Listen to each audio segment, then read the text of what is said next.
such a game-changing ending to the end of season 3. Yes. Why do you think, I wanted to ask you, why do you think Stefan didn't save Elena from the car? That's a very good question.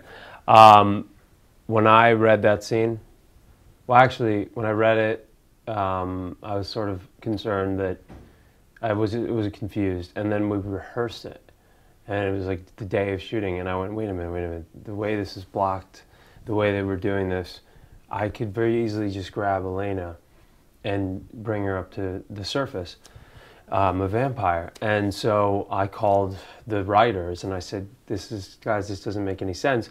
And they sort of justified it in 2 ways. They said, firstly, you just can't do it. You can only grab one person and at a time. So that's their first justification. And their second justification was that Elena, this whole time, has been sort of symbolically trying to be a woman and make her decisions, and I've been letting her do what she needs to do. That was like towards the end, I was like letting her make her own choices, and she made the decision to take Matt and not me, and I respected her as a woman. I don't buy it, okay? I'll be completely honest. The writers are probably gonna get mad at me. I don't buy it, but you know, it is what it is, and so we have to live with it. I personally think Stefan would have just went, I don't really care what the hell you have to say, and would have grabbed her. So, but it is a story, you know, and frustrating things happen in life and in stories, and it just happens.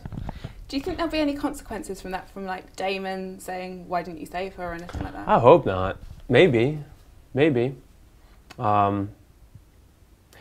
Yeah, I think Stefan's gonna have a lot of guilt, and he's gonna blame himself for the whole thing, I think. Okay. It was all the more heartbreaking because she'd obviously just chosen Stefan and she was on her way. How do you think that's going to change after the transition? Whether or not she chose him, I don't know. I mean, the other thing is that someone brought it to my attention just yesterday, was that now that she's a vampire, she remembers everything. So there's these flashbacks with Damon that I guess maybe will make her, I don't know if that's I don't know if that scene was necessarily like a game-changing scene, but in terms of like, if that's suddenly going to make her fall in love with Damon or not. But I don't know. I mean, I think that now that she's a vampire, I think she's going to reassess everything. I don't think it's going to be like, oh, I'm picking Stefan and we're going to be happy now. It's like, this is like a completely different, you know, it's going to be a completely different show now, I think, in a way.